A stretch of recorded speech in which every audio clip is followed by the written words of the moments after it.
รินเรียนหอมดินดินถูกขายฝนจากบ้านนามาโดนที่เป็นจังใดหนอผ่านนี้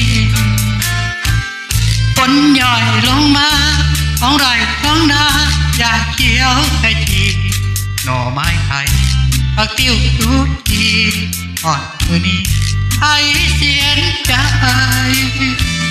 หน่อแนวอีสานมางานในเมืองหลวงเตียงโชคเดินตามดวงเหมือนแมงระงับกินตำแสงไฟบางก็โชคดีมีงานทำได้เงินมาไปบางคนอยู่จนแพ้พ่ายเมื่อบ่ได้เลยไม่มีหวังคือภาพที่เห็นจากพี่น้องบ้านเฮาเป็นดังพายาเรื่องเศร้าใช้เรื่องเก่าซ้ำเดิมอีกครั้งไฟก็หนึ่งคนที่ติดบังวนเพื่อนปลาลกวังคือทอดบ้านเฮาของวังพยายามกดหลังดินในเมืองหลวงฝนตกรินรินหอมกินหินอยู่ในหัวกลิ่นขี้ควายขี้วัวกินดอกสะแบงเป็นบานเป็นพวง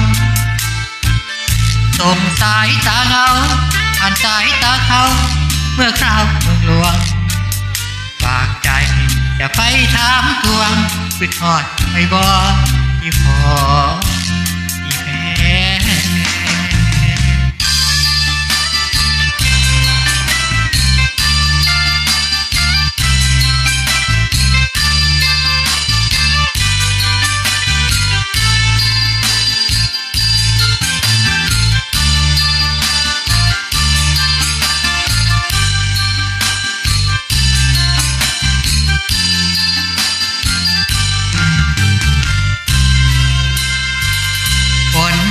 รินเรียนหอมยินหิน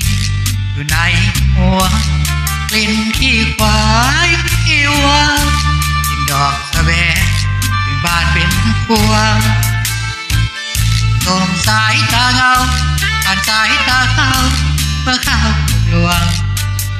ฝากใจอย่าไปถามทวงคือทอดไม่บอกที่พอที่แม่